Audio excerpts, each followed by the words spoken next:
It's Robbie from Planetmosh here at the Limelight in Belfast, interviewing Stormzone just prior to the Belfast gig, which is basically 5 bands with Stormzone headline on the day. So how are you guys doing? The last time I saw you guys, I think it was last year, and David, you were just starting out in the band. Last August 25th. Yeah. Remember it well. How are you settling in yourself? Probably just well He's still on parole. He's still on probation. It's in the contract. I've signed in blood now. The first time we met you was this time last year. That was, yes. And that was with a similar diva. Slightly different looking one. Names. Better looking. A better looking one. All more sensible haircut. Yeah, hey, I'm really enjoying it. It's, I like to think that I fit in alright with these boys, We have very similar influences and tastes and music, so. Have you mastered all the guitar parts that you... Have I mastered them? Mastered them? Is that mastered or butchered? Butchered, made it up so I went along, played things backwards, forgotten whole sections of songs. Yeah, I think we've had them all really, haven't we? Yeah, he's doing alright, isn't he?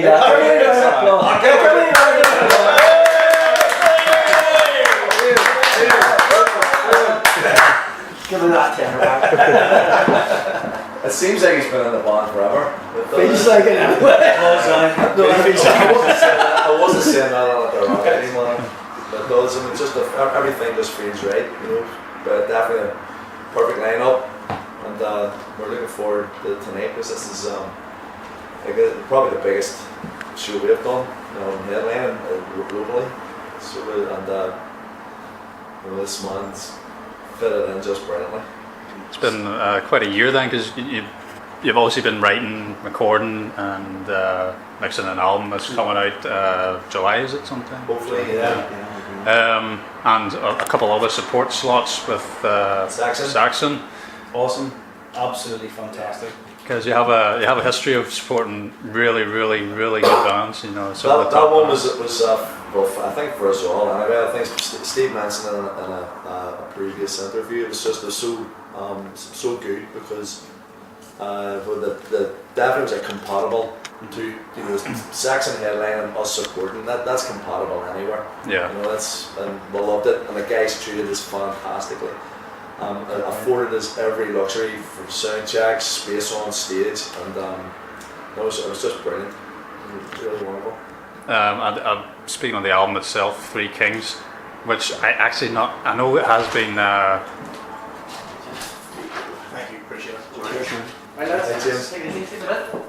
I know it has been.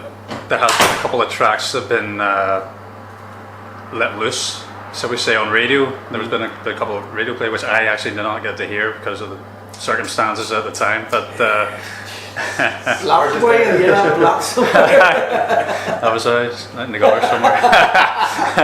But rock and roll, innit? Yeah. So how was it to record, to write and record? The process. How did it go for yourselves? Well, again, it was Dave's first venture into the Stormzone realm of writing. It's a unique one, isn't it? The quick fire thing. Yeah, it's pretty fast flowing process. It is fast flowing. I mean, it's that get it done in a set period of time, make a song out of it, and then move on to the next one. That's kind of how it's done. This man gets the job of doing the vocal thing, and he get the 24-hour delivery usually. It can sound bad. Well, no, it's been a lot. It has been a lot shorter, And Super Steve gets to fix it all. Yeah. No fixing Super required. Steve. Well, at least this time we had a little bit longer because we're coming to we're out of our contract with SPV and we had a wee bit more time to negotiate a new record contract. So we signed to Metal Nations, and the sort of the little bit of additional time allowed us this time to narrow.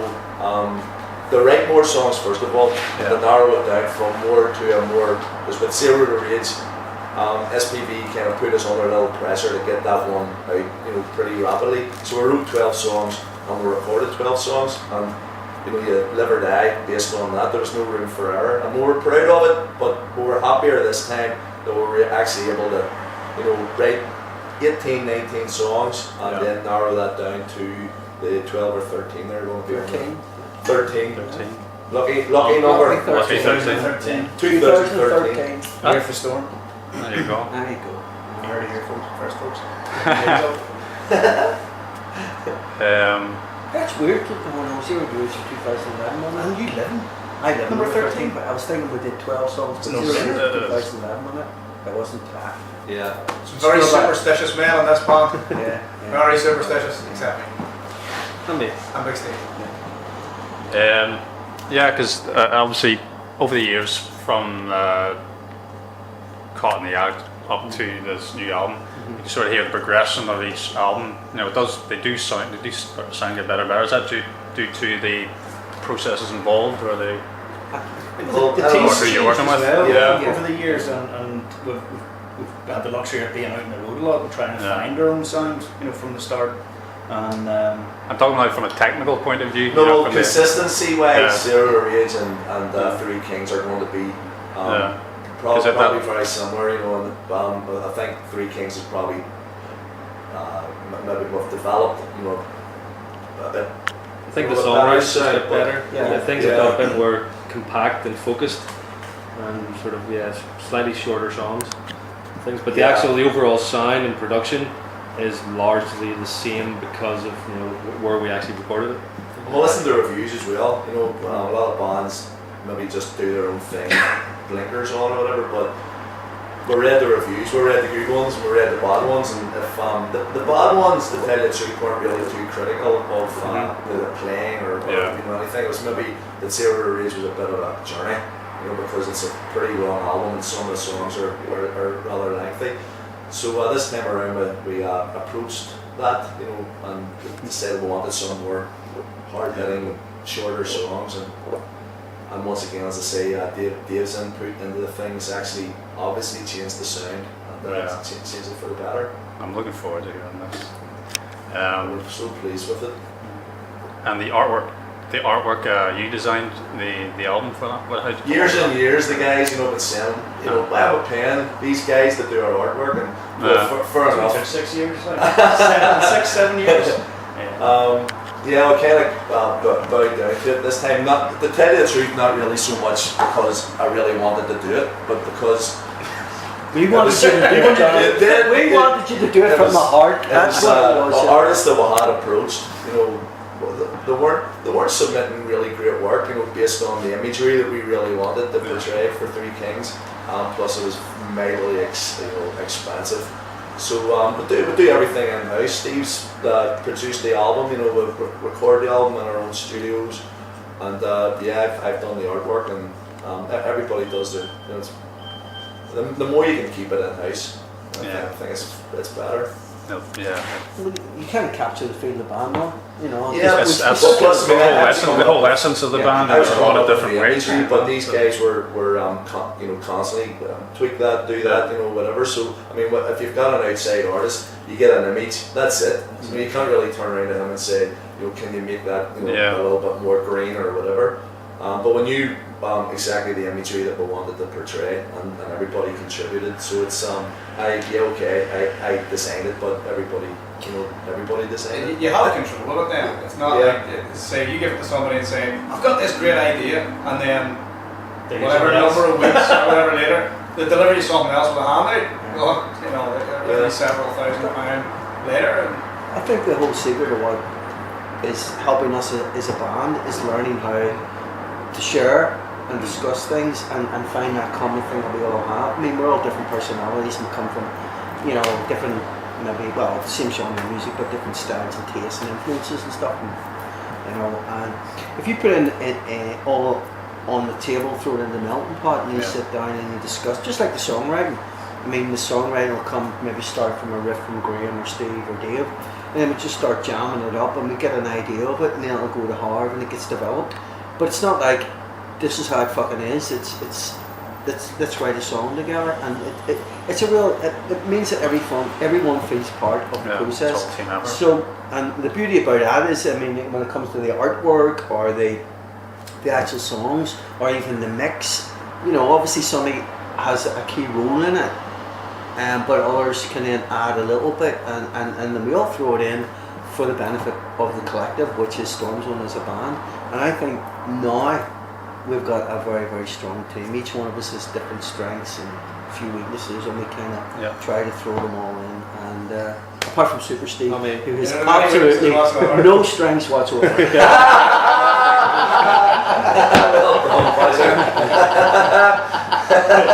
Nobody was expecting that. Well, me too.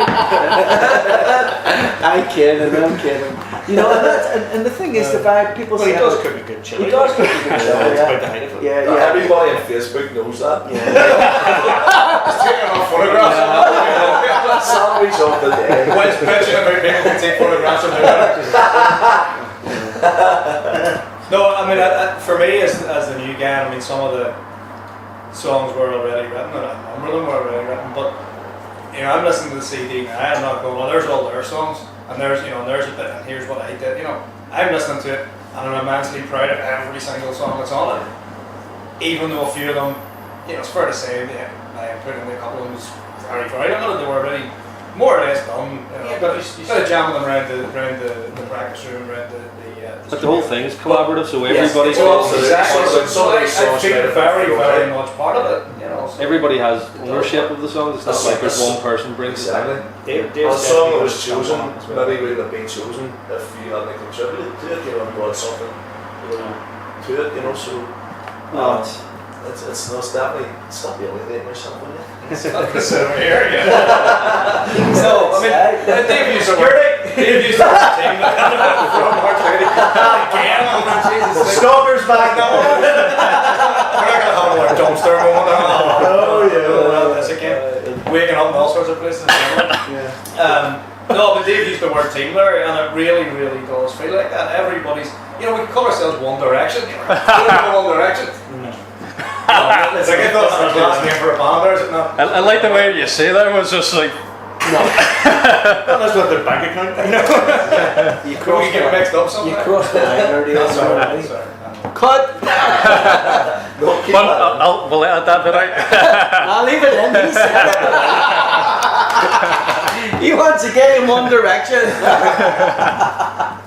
I've got the hair. We also wanted this time around to kind of have a bit of a theme. The other albums haven't really, you know, there's obviously with Zero Rage we were able to put a little bit of, you know, the Celtic theme into some of the music. This time around we wanted to do that, you know, with imagery and music. You know, wanted to let people know that we're basically where we were from. You know, without it being too Irish or too, you know, whatever. We still wanted to have a sort of an identity. Yeah. When you've lived in, you know, Glasgow, and you know that people there are very proud of being Scottish. You know what I mean? So I mean, a band there, you know, you're British if you come from Scotland, and British if you come from, you know, Northern Ireland or whatever. But there's still you know, an individual identity. You know, and I wanted that to come across. And even with the photographs that Mark took, you know, they're very, you know, very representative of where we come from. And then we were all delighted again whenever playing with Saxon, and they just wrote a song called Made in Belfast, and I've heard that, yeah. wow, you know, that was, I mean, really stole our thunder a little. Well, if we want that song. That's amazing. So the album's released in July and that. Have you plans to do any of your own, say, own small headline tour in the UK or anything like that? Or? Touring, obviously. Yeah.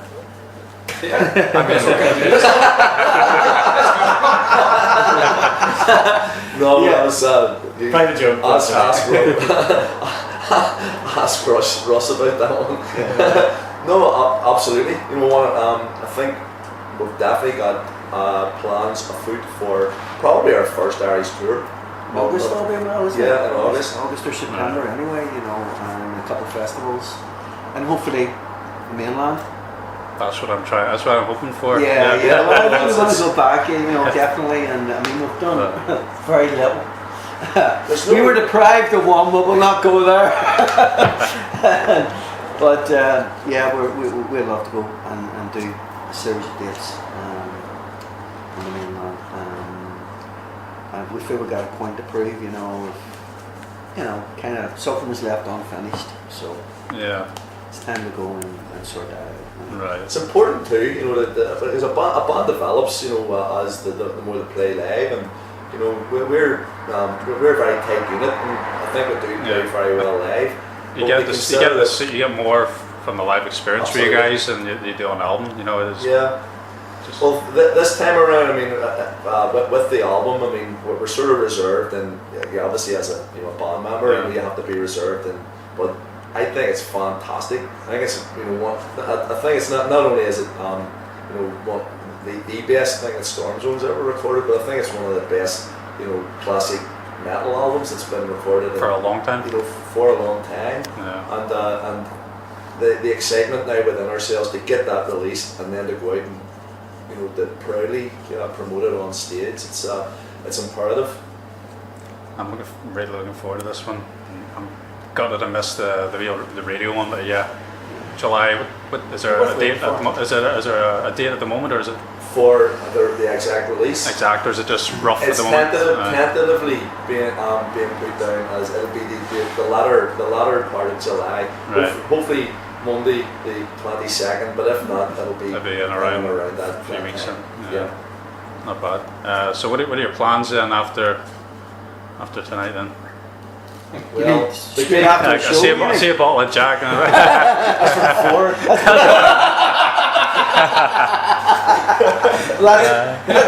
They did the laugh. These guys must be joking. No, that's for 4. That will be done before. I think I saw a photograph. You had a few bottles there going somewhere. Yes. We'll do the traditional Stormzone toast.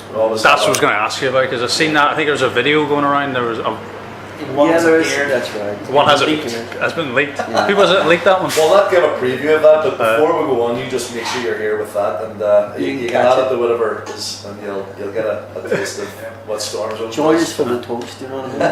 And we don't need bread.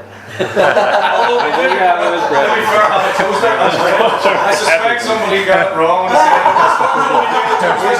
We're not the magic of it. We're the guys that won the ticket. Make it something. And would you believe that? You gonna make it? Even have their own wine, Stormzone 3 Kings wine. It'll be shortly available in bulk numbers. We're diversifying in the wines. There'll be a range of hair care products. Don't be going by us. Look for the quality of those. You know JLS. You know how JLS have split. There's a gap there in the condom market now as well. You know. Hush, silence. Oh, cut! Did you say condom or condor? Yeah, we're going to the tobacco market. Suppose it's not no, we're not going. No, go there. Too smutty. No, I'm going to be right. Children are. The children of Planetmosh. We're very excited, you know. Your children will be nice. On that note, I think that's it. We got quite a bit there. So nice to see you guys again, and good luck for tonight. Don't forget to come up now for a wee. Yeah. Come on and get us. I gotta put that It's been working out. Good job. Right, take it easy, guys. Ladies and gentlemen, Mosh bites. Sales. Okay. Come on in. Well, here's to you lads. There you go, boys. Cheers. See you on our side. Here's to you all. Cheers. All right. Hello. 1, 2, 1, 2, 3. We're sharing.